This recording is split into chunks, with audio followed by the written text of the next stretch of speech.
오늘 말씀의 제목은 예수께서 거기서 기도하시더니 라는 제목입니다. 식당을 가보면 어떤 식당은 파리가 날리는데 어떤 식당은 번호표를 받아서 줄을 서서 기다려야 합니다. 간판이나 메뉴는 보통 식당과 비슷하지만 무언가 다릅니다. 비밀이 있는 것입니다. 이 비밀은 하루아침에 만들어지지 않고 어떤 경우에는 몇 대에 걸쳐서 내려오죠. 그래서 밖으로 드러난 부분만 보고 알 수는 없습니다. 드러난 부분보다도 사실 숨겨진 부분이 우리 인생과 우리가 하는 일의 모든 것을 결정합니다. 옛날에 친구 사이인 두 나무꾼이 있었습니다. 두 나무꾼은 산에 가서 나무를 찍어서 장작을 만든 후에 그것을 시장에 팔아 생활하는 일을 했습니다. 두 사람 중 한 친구는 잠시도 쉬지 않고 열심히 장작을 패서 준비하는 사람이었습니다. 그러나 다른 한 친구는 50분 동안 일하고 10분 동안 쉬고 또 50분 동안 일하고 10분 동안 쉬기를 반복하면서 일했습니다. 어느덧 산을 내려갈 시간이 되어 두 사람은 각자 일한 결과를 비교해 보았습니다. 그런데 어찌된 일인지 쉬어가면서 일한 친구가 더 많은 장작을 준비해 놓은 것입니다. 그래서 그 다른 친구가 투덜거리면서 참 이상하다. 나는 한시도 쉬지 않고 지금까지 일했는데 내 장작보다 내 친구의 장작이 더 많은데 이게 어떻게 된 일이지? 그러자 그 옆에서 쉬엄쉬엄 일했던 친구가 이렇게 이야기하는 거였습니다. 이보게, 자네는 새벽부터 지금까지 쉬지 않고 줄곧 일했지만 나는 자네도 알다시피 50분 일하고 10분 쉬기를 반복했다네. 그런데 내가 10분씩 쉴 때 뭘 했는지를 아는가?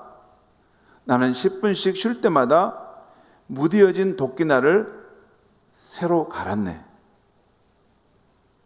바로 여기에 두 나무꾼의 차이가 있었던 것입니다. 한 사람은 쉬지 않고 도끼질만 했지만 또 한 사람은 쉬면서 자신과 도구를 다시 정비했던 것입니다. 신약성경 복음서를 보면 예수님의 삶과 사역에 대한 기록이 나옵니다.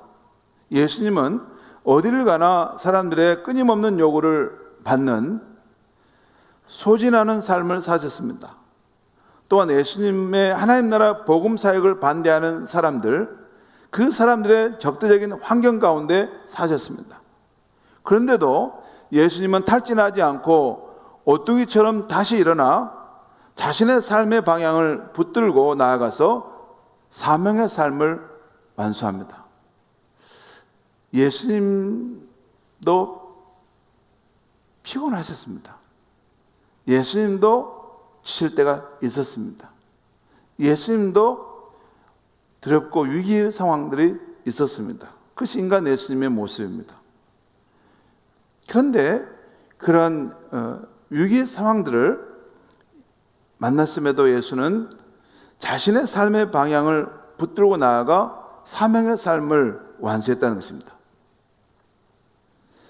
여러분, 예수님에게는 온전한 인간의 모습도 있습니다. 그러니까 우리와 같은 그런 위기와 어려움을 느낄 때가 있으신 거죠. 자, 어떻게 우리 예수님은 그 끊임없는 사람들의 요구와 적대적인 환경에서도 탈진하지 않고 자신이 가야 할 방향 감각을 잊지 않을 수 있었을까요? 그 비밀이 있습니다. 오늘 우리가 읽었던 본문 속에 바로 이 예수님의 삶의 비밀이 살짝 보여집니다. 오늘 본문의 문맥의 흐름을 보면 우리 예수님은 바로 전날 회당에서 가르치시고 또 많은 사람을 고치시는 그런 사역과 사람들을 만나셨기 때문에 늦게까지 사역하셨습니다. 많이 피곤하셨을 것입니다. 그런데 그런 피곤한 일정 가운데서도 예수님은 그 다음날 일찍 일어나 인적이 드문 곳으로 가서 기도하셨습니다. 마가복음 1장 35절 말씀을 우리 같이 한번 읽겠습니다. 시작. 새벽 아직도 밝기 전에 예수께서 일어나 나가 한적한 곳으로 가서 거기서 기도하시더니, 이 새벽 아직도 밝기 전에, 새벽 미명에 예수께서 일어나 나가셨다는 것입니다. 한적한 곳으로 가서 거기서 기도를 하셨다는 것입니다. 이 모습은 예수님의 그 신비로운 모습을 우리가 보고 있는 것 같아요. 새벽 미명에 홀로 일어나셔서 한적한 곳으로 가시는데 아무도 없는 곳에서 홀로 하나님 앞에 기도하셨다는 것이에요. 그런데 바로 이것이 탈진하지 않고 날마다 오뚜기처럼 일어난 예수님의 삶의 비밀이었습니다. 오늘 마가복음 1장 35절에 예수님의 기도하시는 모습을 좀 더 살펴보면 이렇습니다. 먼저 예수님은 장소적으로 한적한 곳으로 가서 기도하셨습니다. 오늘 본문을 묵상해 보면 예수님은 자고 있는 제자들에게 알리지 않고 아마 늦게까지 그 전날 사역했기 때문에 피곤했겠죠. 제자들에게 알리지 않고 조용히 일어나 나가셨던 것입니다. 그리고 기도하러 가셨던 것이죠. 왜 주님은 제자들에게 알리지 않고 홀로 한적한 곳으로 나가 기도하셨을까요?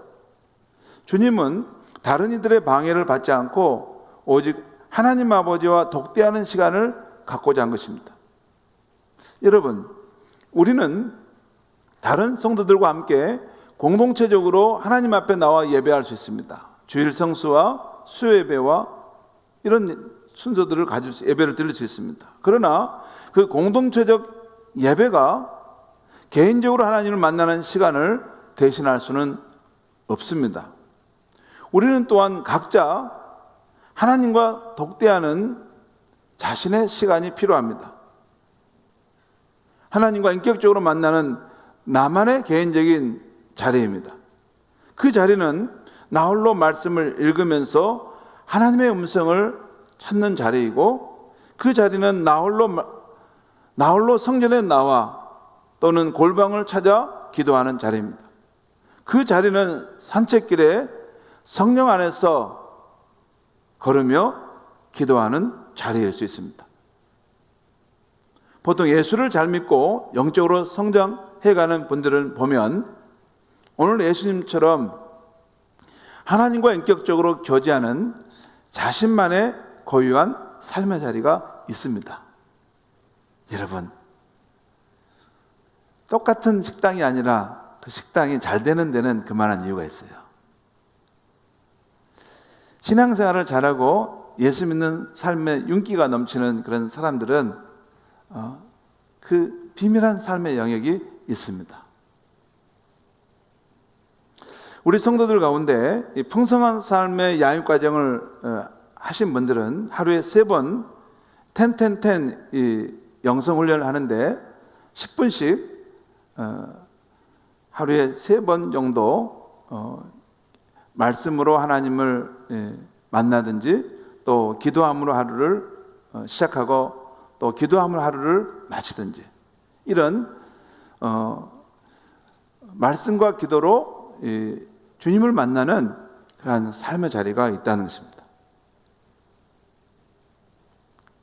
예수님께서 사람들의 방해를 받지 않는 한적한 곳으로 오직 하나님과 아버지와 만나는 자리를 찾으셨던 것처럼 우리가 정말 신앙이 영적으로 성장해 가고 또 힘 있는 신앙이 되려면 공동체인 것뿐만 아니라 나 개인적으로 하나님을 만나는 자리가 있어야 합니다. 있어야 됩니다. 자, 두 번째, 오늘 예수님의 이 기도의 모습을 우리 살펴보는 것은 우리 주님은 시간적으로 새벽 아직 밝기 전에 일어나 나가서 기도하셨다는 것입니다. 이것은 우리 주님이 선제적인 삶을 사셨다는 거예요. 선제적인 삶. 날이 밝아오면 활동이 시작되고 사람들과의 분주한 만남이 시작되죠. 주님은 그런 활동과 만남이 있기 전에 아버지 하나님과 만나는 기도를 통해 하늘의 능력과 지혜와 사랑을 공급받았던 것입니다. 마가복음 4장 35절 이하를 보면 거친 풍랑이 있는 바다 위에 그 배에서 베개를 베고 고이 주무시는 인간 예수님의 모습이 나옵니다. 풍랑이 있는데 그 배 위에서 고이 그냥 베개를 베고 주무시는 장면이 나와요. 그것은 우리 예수님이 그 사역을 하시는데 늘 여러 사람들의 요구에 맞춰 사역하시느라 늘 피곤하시고 그러셨다는 것입니다. 그래서 거친 풍랑이 몰아치는 것도 모르고 그냥 깊이 주무시고 계셨어요. 그런데 여러분, 그토록 피곤한 몸을 이끌고도 예수님은 이른 아침이 되면 기도의 자리로 가셨습니다. 왜 그랬어요? 그렇게 하지 않으면 그날의 사역을 감당할 수 없기 때문이었습니다. 주님에게 기도는 하나님을 만나는 시간으로 하늘로부터 오는 능력과 지혜를 받는 절대적인 시간이었습니다. 온전한 인간이셨던 예수님조차도 영적으로 채워지지 않으면 사역을 감당할 수 없었습니다. 그래서 예수님은 늘 기도의 필요를 느끼셨어요. 복음서를 보면 예수님께서 그 기도의 필요, 기도를 해야 되겠다라고 느끼시는 그런 장면들이 자주 나옵니다. 오늘 말씀 이외에도 복음서를 보면 예수님은 기도의 필요를 느껴서 한적한 곳에서 아버지 하나님을 찾는 모습들이 나와 있습니다. 마태복음 14장 23절에 무리를 보내신 후에 기도하러 따로 산에 올라가시니라. 오병이어의 기적을 행하시고 사람들이 예수를 임금 삼으려고 할 때 그걸 거부하시고 기도하러 산으로 올라가셨다는 거예요. 그리고 누가복음 5장 16절에 예수는 물러가사 한적한 곳에서 기도하시니라. 왜 한적한 곳으로 물러가셨습니까? 기도하시려고. 또한 누가복음 6장 12절에 이때 예수께서 기도하시러 산으로 가서 밤이 새도록 하나님께 기도하시고. 왜 산으로 가셨다고요? 기도하시러. 그러니까 예수님에게는 이 산으로 갈 때 기도의 필요를 느끼실 때가 있었다는 것이에요. 누가복음 9장 28절에도 베드로와 요한과 야곱을 데리고 기도하시러 산에 올라가셨다. 그러니까 기도하려고 하는 마음으로 가셨다는 거예요. 여러분, 예수님이라고 해서 그냥 스스로 알아서 다 이렇게 하신 게 아니에요. 아버지 하나님의 그 은혜와 능력과 도우심 속에서 살아야만이 그 삶의 여정을 완수할 수 있었던 것입니다. 그래서 때로는 이 어려운 상황을 만났을 때 기도의 필요를 느끼셨다는 거예요. 이렇게 우리 주님은 기도를 통해서 늘 아버지와 연결되어 있었습니다. 또한 그 기도를 통해서 세상을 이길 새 힘과 능력, 지혜를 하늘로부터 공급받아 살았던 것입니다. 여기에 바로 세상 사람들과는 다른 주님의 차별화된 삶의 비밀이 있었던 것입니다. 성도 여러분, 만약 기도가 예수님에게 이렇게 필요한 것이었다면 불완전한 우리, 부족함이 많은 우리에게는 얼마나 더욱 필요하겠습니까? 우리는 날마다 힘겨운 세상을 살아갑니다. 부족한 우리가 이 세상과 나를 이기는 비결은 무엇입니까? 창조주 하나님과 연결되는 기도인 것입니다. 무한한 자원과 능력을 가지신 그 하나님에게 연결되는 기도라는 것이에요. 여러분, 발전소가 있고 또 발전소에는 어마어마한 그 전력과 힘이 있죠. 근데 이것을 어떻게 우리가 가져다 쓸 수 있습니까? 내 주변에 보면 이 콘센트가 있는 자리가 어디 있는가 봐서 거기다가 플러그를 탁 꽂으면 어떻게 돼요? 이 발전소의 어마어마한 힘, 그 자원이 내게 흘러 들어오잖아요.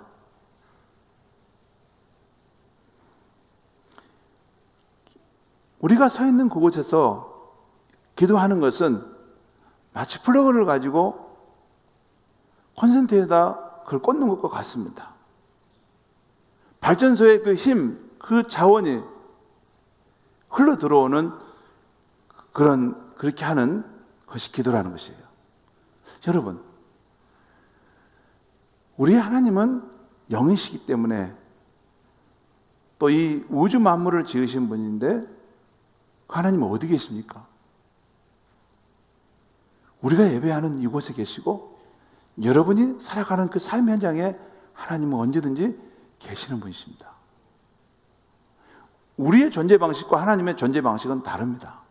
우리는 여기 있으면 저곳에, 광주에는 없습니다. 서울에는 없습니다. 하지만 하나님은 여기에도 있고 광주에도 있고 서울에도 있습니다. 그만큼 하나님은 크고 우리가 다 헤아릴 수 없을 만큼 놀라운 분이십니다. 그렇기 때문에 우리의 인생이 공허하고 마음이 슬플 때 내가 있는 바로 그 자리에서 기도라는 그 플러그를 꽂으면 하나님께서 우리가 있는 그곳에 우리의 영혼에 임하셔서 우리를 만나주신다는 것입니다.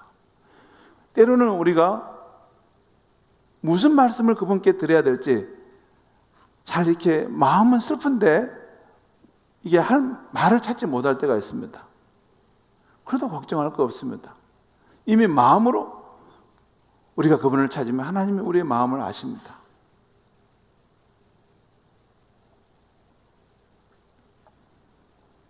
우리가 그곳에서 엎드려 기도하든지 마음으로 기도할 때 우리 생각에는 아무 일도 일어나지 않은 것처럼 느껴져도 하나님은 거기서 우리의 기도를 받고 계신 것입니다. 그리고 하나님은 우리의 그 아뢰는 그 사정을 참작하시고 고려하셔서 우리의 인생에 개입해 들어오십니다. 그것이 기도입니다. 물론 하나님은 때때로 우리의 마음에 믿음을 주시고 또 용기를 주시고 또 사랑의 마음을 주셔서 용서할 수 없는 사람도 용서할 수 있게 하고 사랑하고자 하는 마음이 불처럼 우리 마음에 일어나게 할 수 있습니다. 그리고 때때로 도저히 해결의 기미가 안 보였었던 일인데 어느 지혜가 반짝 그것을 깨닫게 해주셔서 이렇게 하면 되겠구나 하는 것을 기도를 통해서 깨닫게 하십니다. 기도를 해보신 분들은 아십니다.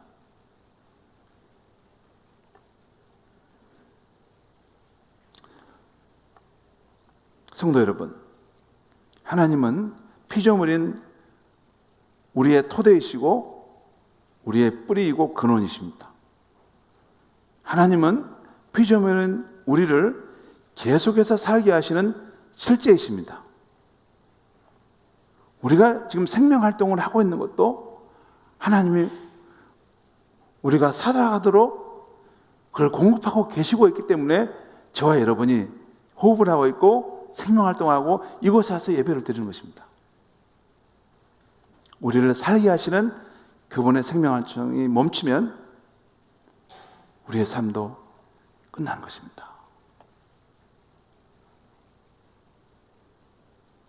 그러므로 피조물인 우리는 하나님의 공급하시는 힘과 은혜, 그 능력이 없이는 살 수 없는 것입니다. 그리고 우리의 기도는 이 무한한 자원과 능력을 가지신 하나님을 연결하는 신비한 연결선인 것입니다.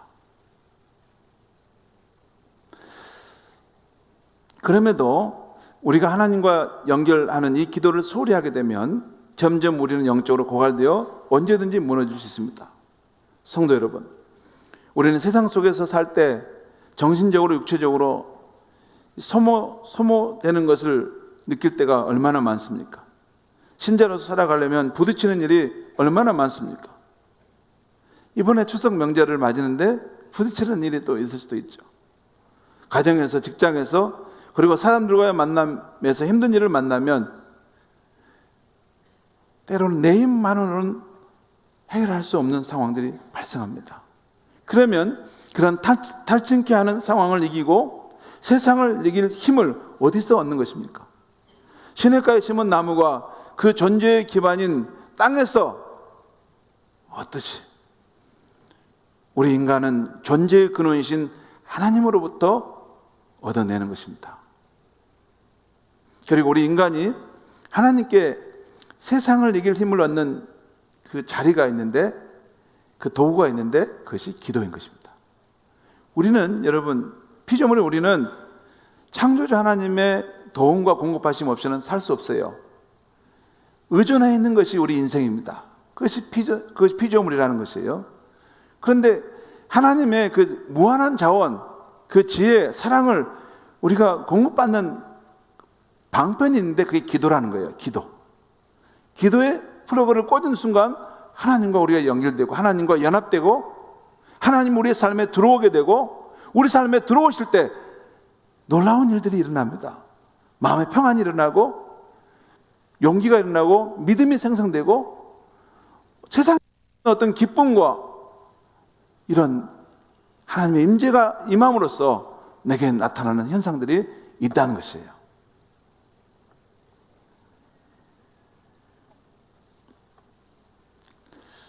하나님께 드리는 기도를 그 목적에 따라 분류하면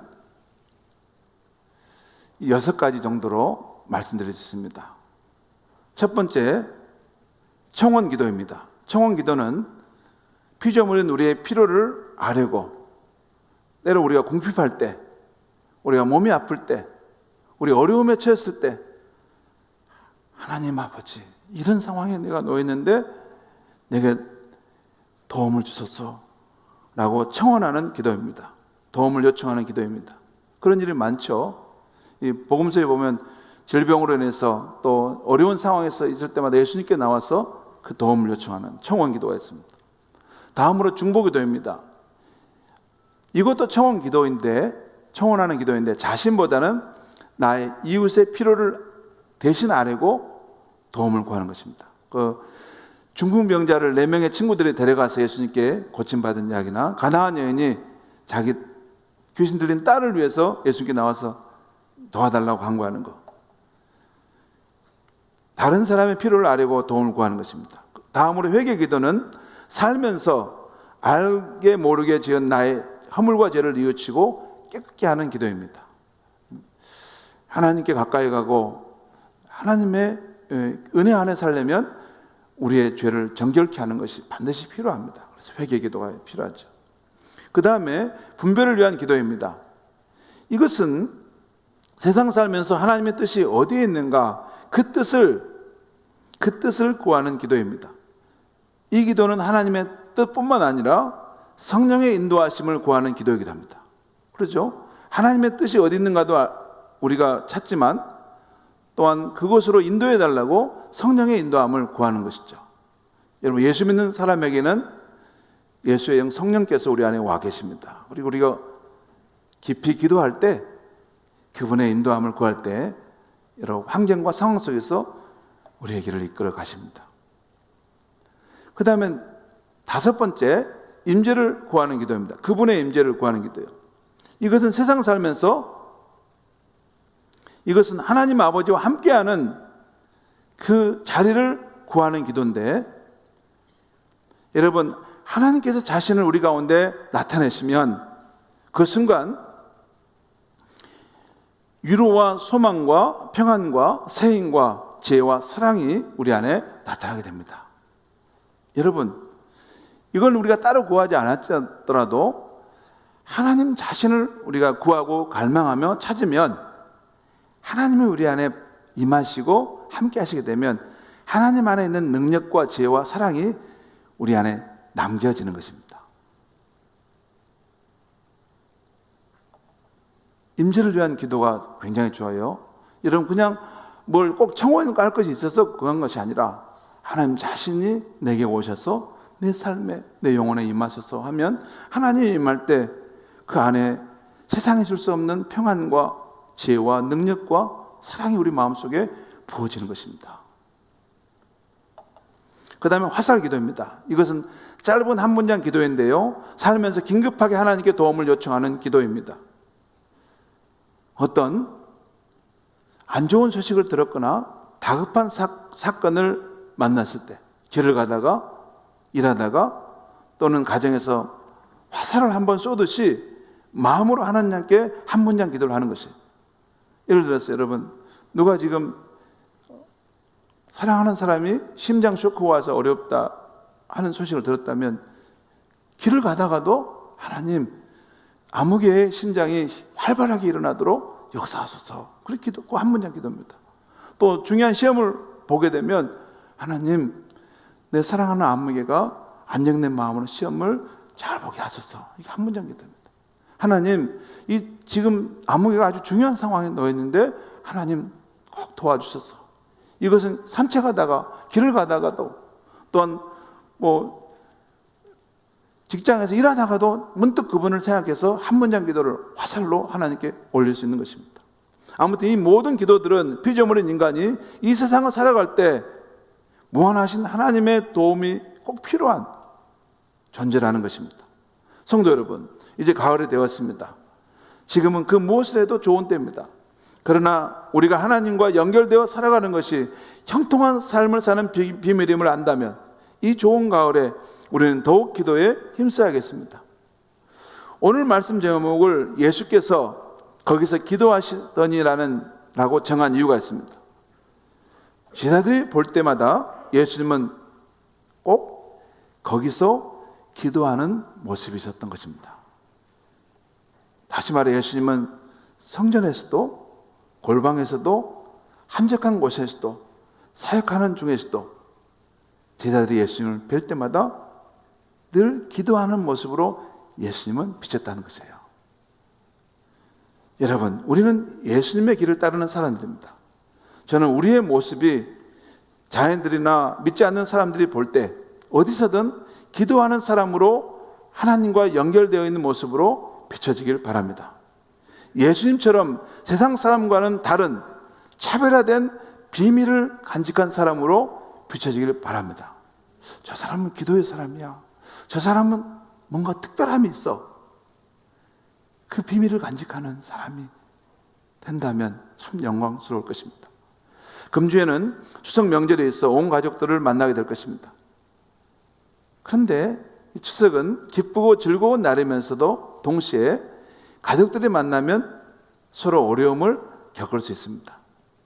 사실 중요한 말씀 한 가지 드리면, 아직 우리가 천국을 당도하지 못했는데 그 천국 당도하지 못했는데 천국 2편에서는 안심하고 말고삐를 늦추어도 되는 곳은 이 세상 어디에도 없습니다.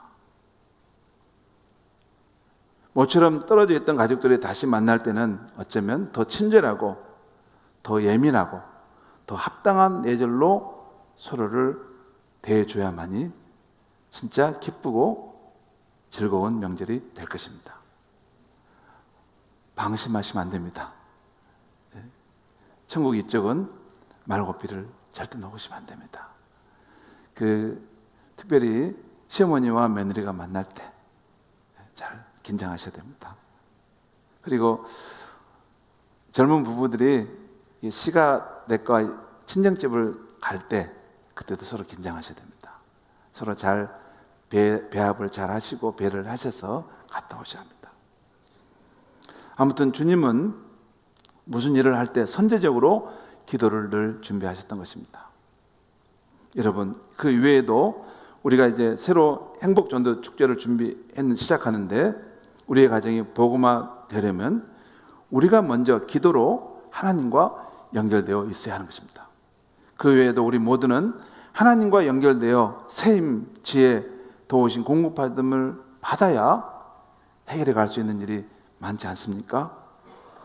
우리 사랑하는 성도 여러분, 우리 모두 기도로 하나님과 깊이 연결되어서 이 가을 풍성한 열매를 맺혀가는 저와 여러분이 되기를 바랍니다. 기도하겠습니다. 하나님 아버지, 감사합니다. 참 무더운 여름이 이제 지나가고 이제 가을이 왔습니다. 가을에는 무엇을 하든지 참 좋은 계절입니다. 하나님 아버지, 하지만 이 가을에 우리 예수님께서 늘 때를 따라 기도하셨던 것처럼 우리 사랑하는 성도님들 성전에서든지 골방에서든지 산책하는 길이든지 집에서든지 어느 곳이든지 하나님 앞에 늘 기도함으로 연결되는 삶이 되게 하여 주시옵소서. 그래서 부족함이 없이 늘 하나님의 자원과 풍성함 속에서 믿음으로 승리하는 삶을 살게 하여 주시옵소서. 예수님의 이름으로 기도합니다. 아멘. 우리 다